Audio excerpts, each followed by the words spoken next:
In a documentary, there's a couple things I'll share with you guys on what I took away from it. But Rob, maybe share the clip on how he got access to some of the footage of the documentary. Is this the one, Rob? Yep. Go for it.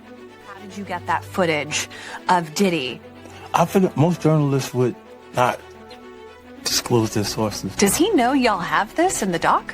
I would doubt he knows. So when this airs, that'll be the first time that his legal team, Diddy, that everybody knows that this footage is now seeing the light of day.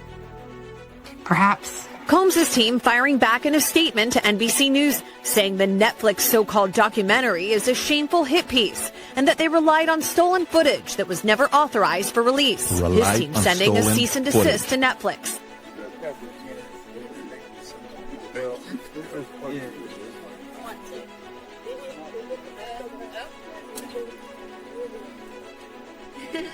Bishop Jakes was at a Diddy party. There could only be two reasons.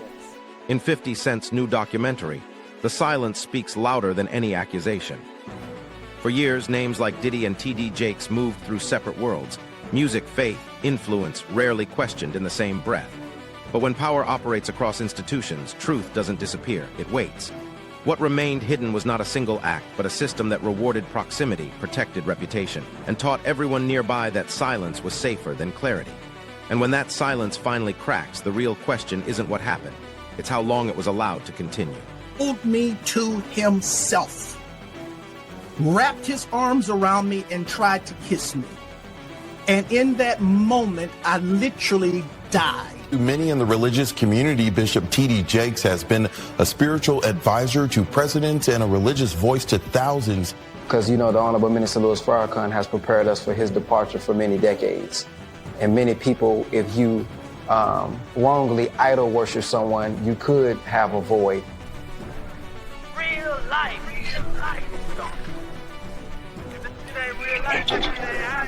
It ain't real life. Just ain't real life street star. You know what time it is. We just had a shake in not only the religious community, but our culture's community, to where Dallas, we have people like Kirk Franklin, Erykah Badu, of these names, and then you hear someone like Bishop Jakes, the Potter's House, that of course has risen Dallas to where you have these entities and these figures that, when you say the name, you kind of already know what it is. And we just recently seen that Bishop Jakes had stepped down. Now, I want to have this conversation because I have my own theories, no Diddy, but I have my own theories about why he would step down. But I do want to address the fact that he did step down. What is y'all take on it? And then also, where does it go from here? Dooney, if you don't mind, I can start with you because you actually have a personal relationship with Bishop Jakes. You've been calling him out for the past few years, damn near feel like a decade or so. You've been calling the man out, and now it seems like he didn't answer your phone call, and now he just stepped all the way down. Yeah. So I don't blame him. I wouldn't answer phone call. Bitch, don't start now. He asked me the question. I know. I wouldn't answer your call. Come on, go ahead though. Okay. Yeah, let me say this, man, to Bishop T.D. Jakes. You know what I'm saying? It was never any beef, anything like that. It was just some things that went on that I wanted to sit down and talk to you about that happened at the Mega Fest in Atlanta. And one of the ministers you had on staff, and because of where I came from, you know what I'm saying, it challenged my faith because of some things he did. So I just wanted to talk to you. I talked to Sean. Well, I didn't say no name, but your head security guard came to holler at me. And I sent the word out that I just wanted to speak with you. But your son came by. Shout out to my man, your son, Jermaine, he know what it is. And we talked and we discussed it. But I just want to say this to you, Bishop. You have shown a lot of thieves in Dallas. Ever since you came down, I had the honor of cutting your hair, meeting your First Lady, Jakes, Mama Jakes, Sarah, Cora. I just mentioned y'all named Jermaine, Jamar, Lil Dex. It was an honor meeting you all. And let me say to Mama Jakes, thank you for... In 50 Cent's documentary, a prominent pulpit figure steps aside, and timing becomes the story. T.D. Jakes has spent decades cultivating certainty, measured language, institutional reach, proximity to civic power.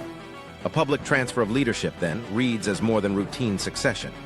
In an era where reputations can fracture overnight, withdrawal often signals anticipation rather than rest. When leadership changes align with a separate high-profile legal storm intensifying around Diddy, the public instinctively connects dots before facts are finalized. If succession can be both spiritual and strategic, how do we tell where faith ends and risk management begins? Her birthday is tomorrow. His wife's birthday is tomorrow. Happy birthday! Happy birthday! Well, happy to have you back on the platform, man. It's been a while, man. I haven't had you on the platform in a long time, man. Man, stop playing, man. I ain't never left, man. Shit. All I did was change clothes. So I want to get right into it, man. How you feel about these rumors surrounding, Diddy and TD Jakes? Man, what I think about it is this, when I grew up in the church, the sinners was not supposed to have the same atmosphere with the saints. You have to be able to separate the two. So I'm looking at him as a saint going to a party that ain't nothing but sin, drinking, maybe fornication, man on man, woman on woman, he on she. But maybe he'd have to lay some hands on somebody. Maybe he'd have to save some souls.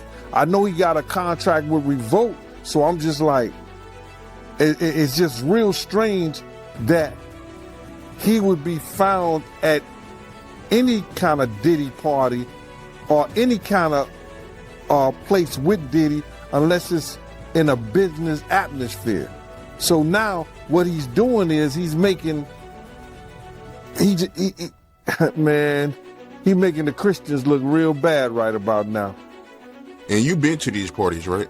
Oh, yeah. I was there when he was doing the white parties in the Hamptons and the whole 9 yards. So I know what goes on at the parties. If, they probably got a little bit more freakier, as time went on, because they got to the point whereas that they didn't even care.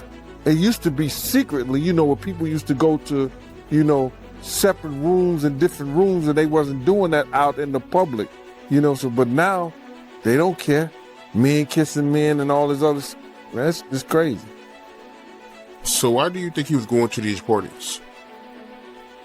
I think that he's going to the Diddy parties, bruh. If he's going, well, we know he's going to the Diddy party, and I know that it's, I know what usually happens at the Diddy party, or what we told us happened at the Diddy parties. Maybe he need to see it for himself, man. Maybe he need to go there and really be involved in some things that could help save some individuals while they going to those parties. Or maybe he just going to... A civil filing introduces a name, and culture rushes to judgment before the process does. In 50 Cent's documentary, the transcript reflects a familiar pattern. An allegation appears within a broader legal narrative, and proximity begins to function as proof. TD Jakes' influence has long been described as relational, advisor, connector, stabilizer. So the suggestion that credibility itself could be leveraged carries weight beyond the claim. Legal systems separate allegation from fact. Public memory rarely does. When judgment arrives early and lingers indefinitely, what role is left for due process to play? Man, it's hard to even talk about why would you find a religious man, when you know that the saints supposed to separate themselves from the sinners, and why would a religious man like himself be at a party which ain't nothing but sin that's going on, bro? Whether it's drinking, maybe fornicating, maybe, like I said, men on men, women on women. It's hard to put in perspective unless he's involving himself what is actually going on at the parties. It's hard, brother. Bruh, you know, you can't, I really don't know why, as a spiritual advisor to him, that they buddy when he got a party with him like that and be at his parties. It's got to be, maybe it's something more that meets the eye. You know, I don't know. You know, I've had, you know, I've talked to preachers and I've talked to reverends and priests, but they ain't never came to a party with me or nothing like that. So it's hard to figure that one out, bruh, without even saying, you know, what people might be thinking. But I heard that there's supposed to be some tapes or something that's coming out real soon. And I guess we'll all really know the truth if anything's on those tapes. From your point of view, right, when you look at T.D. Jakes, your point of view, your opinion, do you take him serious as a pastor? Do I take him serious? That's not my type of pastor. You know, you got to look at a person's household, and if your household is not in order, you understand, how you going to help somebody else get their house in order? You know, one of his sons got arrested, you know, some years ago in Dallas, you know, allegedly for being found in a park where a bunch of people that are homosexuals hang out and indulge in sexual activity.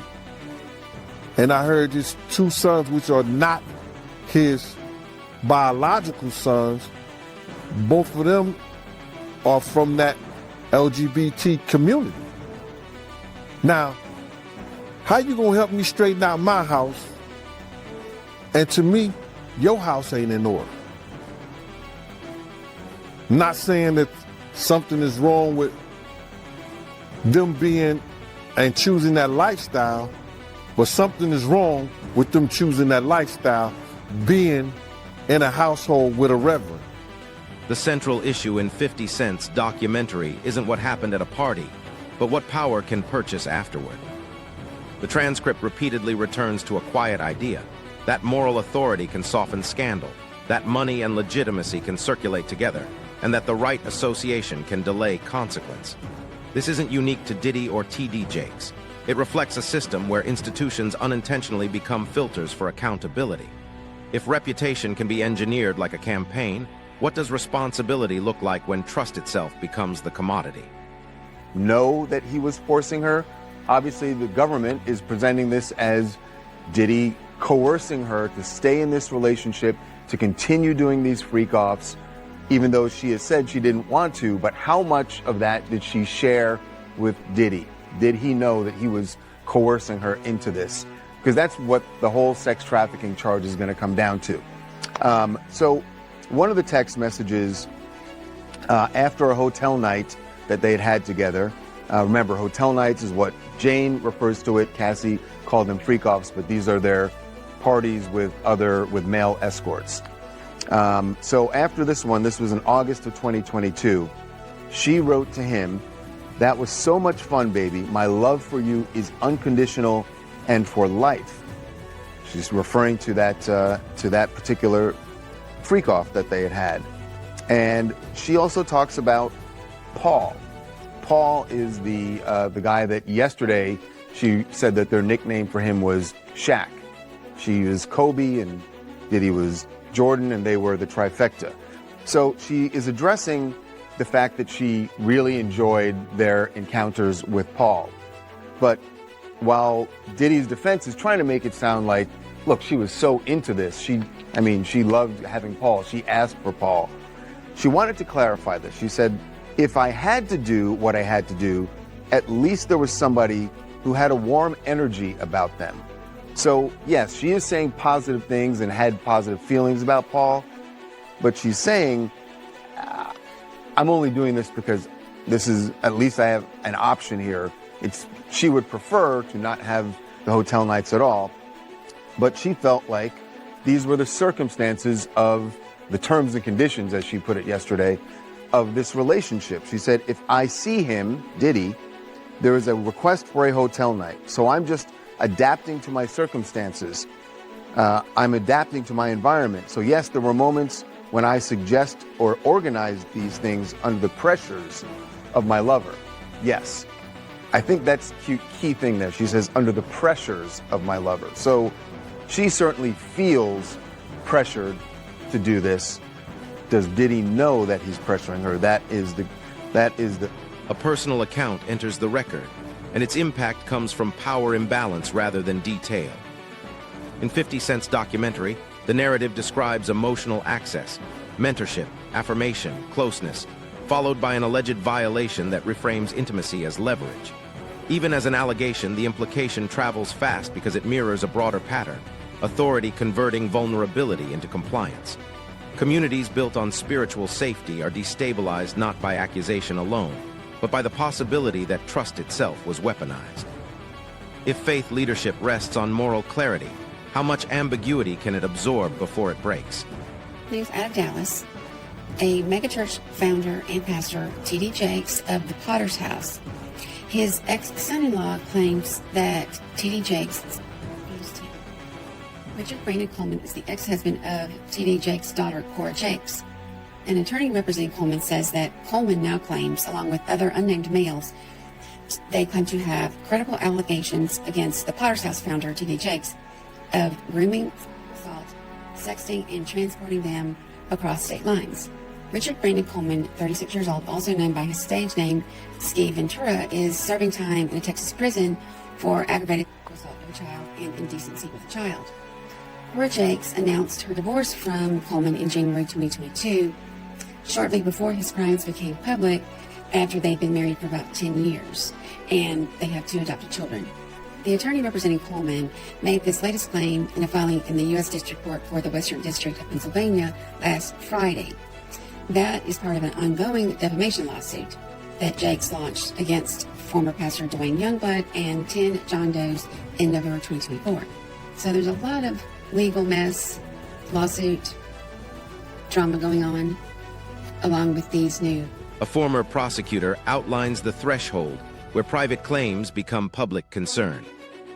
This moment matters in 50 Cent's documentary because it shifts the conversation from viral narrative to institutional standards. What can be investigated, charged, proven, or excluded? The transcript exposes a collision. Courts demand evidence while culture demands meaning. One moves slowly by design. The other accelerates without breaks. When legal truth and public belief operate on different clocks, which one ultimately defines the legacy of figures like Diddy? About to turn into like a whole nother scene, like a lost scene from Eyes Wide Shut. Like, this is looking a little weird. I mean, if Bishop Jakes was at a Diddy party, there could only be 2 reasons. Money or... Real life.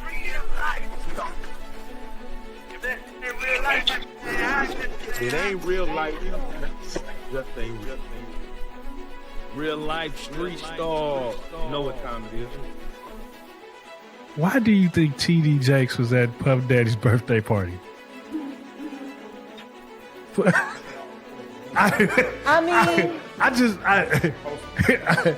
You know,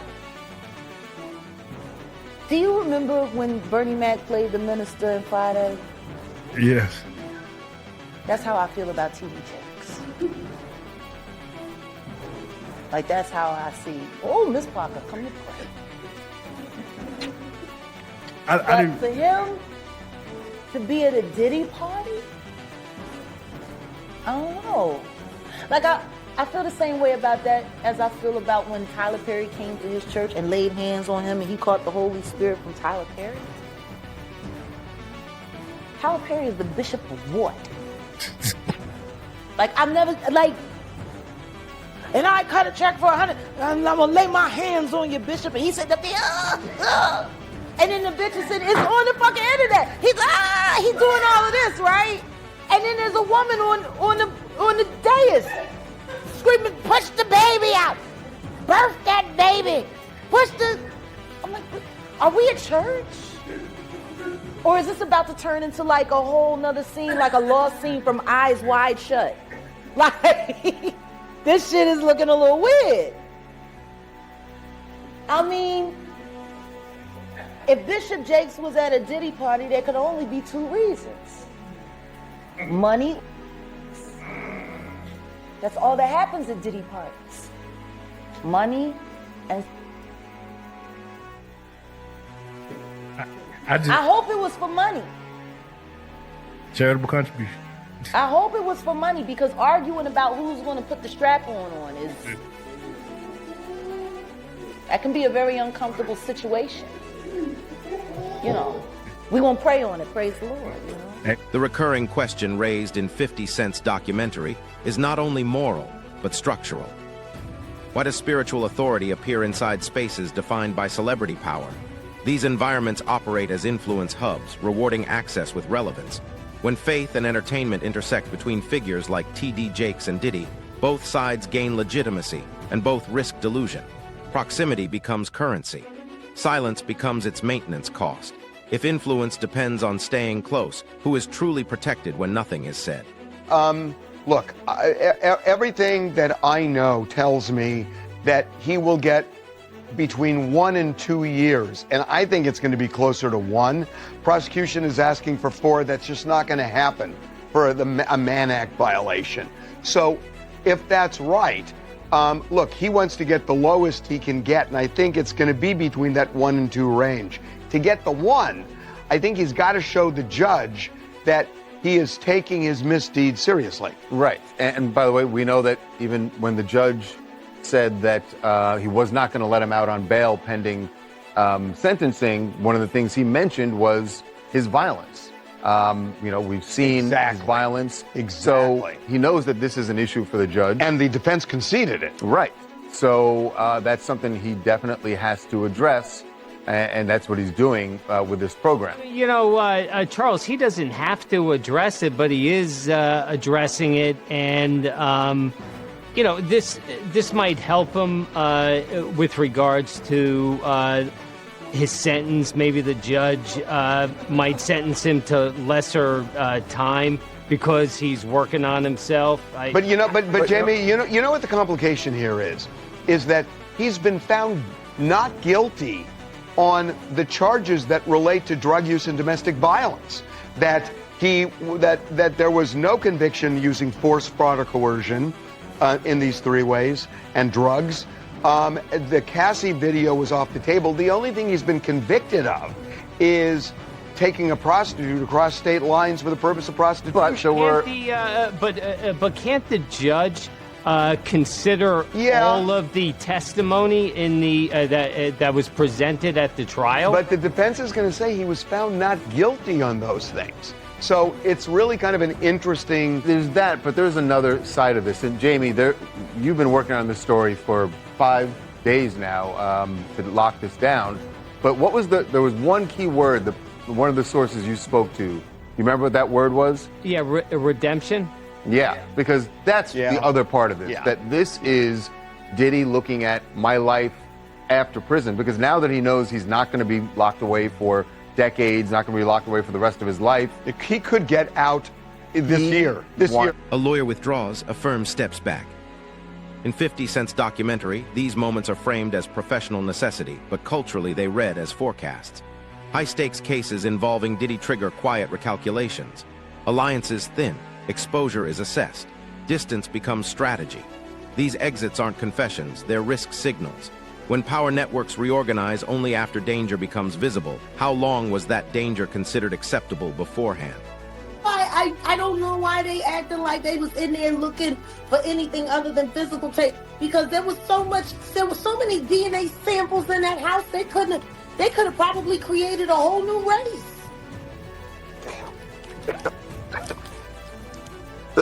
Let me ask you, when it comes to the hotels, he said that, or in the indictment, they said that there was people that were hired to clean up after the pre-call. So this is not even the people that's hired by the hotel.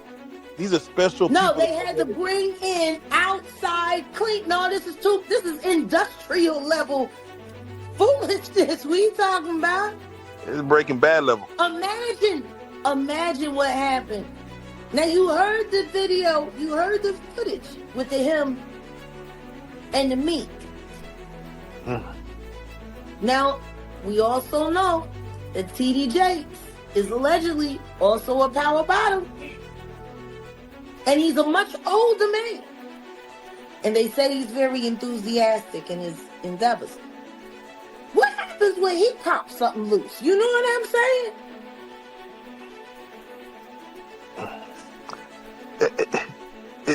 It's funny because they're mentioning sex, but they're not mentioning women. They're mentioning men as workers. Yeah. Like is that a thing where like there's a website? I mean, what? It's just wild to hear like you mention the You normal. never heard of Grindr? I personally have not. That is one. Why don't nobody ever talk about the fact that T.D. Jakes has an account allegedly on Grindr? Oh wow. Grindr it's been around for about 15 years now. It's pretty much where you can put a GPS in an asshole. So you go onto the app and it uses the location. And it routes you to the account of the man closest to you. And then y'all there and you decide if you're going to do it at the 7-Eleven or do it at the gay club in the bathroom. It's a hookup site for promiscuous gay men. Wow. The Grindr. Jeez. Why would a bishop have a ghost account? Man. Yeah, let me ask you, also in the 14-page indictment. Brandon. Oh, not clips. Not clips. Brandon. Oh, baby. Not malice. Not malice. Oh. She loved the way I did bop. That's what Cameron said. Yeah, we're about to go through all the lyrics again. There was an interview I was watching with, or a video I was watching with Jay-Z and Diddy from back in, I guess early 2000s. We're gonna go back and watch through all of this because I think you need to, because everything was done in your face. Yeah. They played in all of our faces. All of this stuff was done right in everyone's face. So I want you to imagine.